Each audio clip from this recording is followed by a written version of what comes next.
আসসালামু আলাইকুম, স্বাগতম জানাচ্ছি বিবিসি নিউজ আন্তর্জাতিক সংবাদে। শুরুতেই সংবাদ শিরোনাম, এরপর বিস্তারিত। ট্রাম্পের ডেডলাইন শেষ হলে যে 5 বিপজ্জনক পদক্ষেপ নিতে পারে ইরান।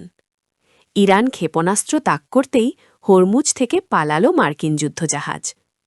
ইরানের মূল শক্তি আসলে কোন জায়গায়? কেন ব্যর্থ হল ইসলামাবাদের শান্তি চুক্তি, জানালো তেহরান।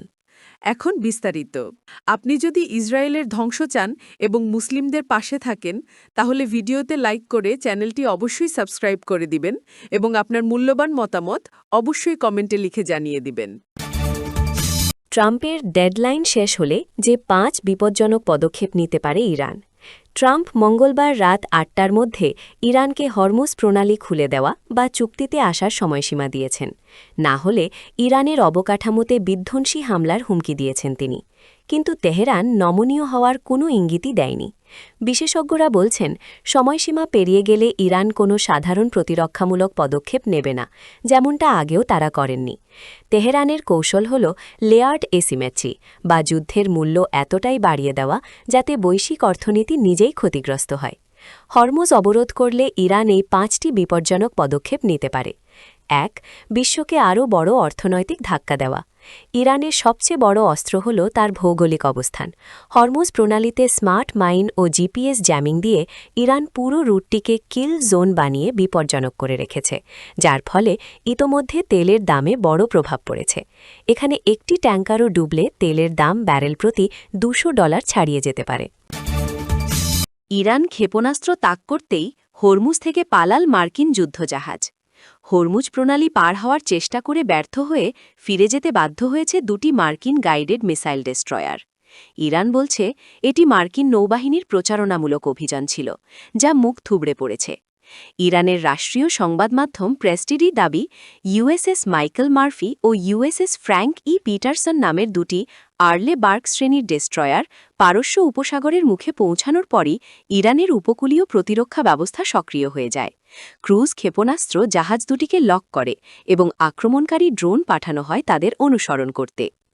একটি সামরিক নিরাপত্তা সূত্র প্রেস টিভিকে বলেছে, ডেস্ট্রয়ার দুটি সম্পূর্ণ ধ্বংসের মাত্র কয়েক মিনিট দূরে ছিল।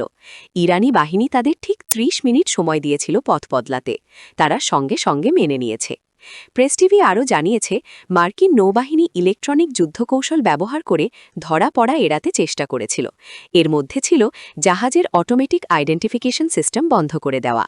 কিন্তু ইরানের রাডার ও উপকূলীয় পর্যবেক্ষণ ব্যবস্থা পুরো সময় জুড়ে জাহাজগুলোকে ট্র্যাক করতে সক্ষম হয়। ইরানের মূল শক্তি আসলে কোন জায়গায়?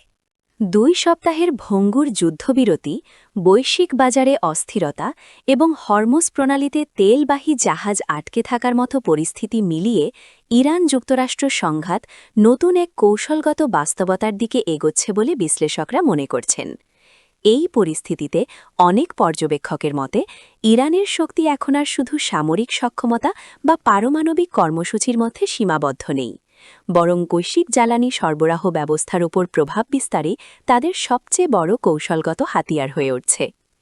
সাম্প্রতিক উত্তেজনা ও যুদ্ধবিরতির প্রেক্ষাপটে স্পষ্ট হয়েছে যে হরমুজ প্রণালী এবং বাব আল মান্দেবের মতো গুরুত্বপূর্ণ সমুদ্রপথ নিয়ন্ত্রণ বা প্রভাবিত করার সক্ষমতার মাধ্যমে তেহরান বৈশ্বিক অর্থনীতিতে বড় ধরনের চাপ সৃষ্টি করতে পারে। বিশ্লেষকদের মতে এই কৌশলগত ভৌগোলিক অবস্থান ইরানকে এমন এক অবস্থানে নিয়ে গেছে যা অনেক ক্ষেত্রে পারমাণবিক শক্তির সমতুল্য বা তার থেকেও বেশি প্রভাব ফেলতে সক্ষম। কেন ব্যর্থ হল ইসলামাবাদের শান্তি চুক্তি, জানাল তেহরান।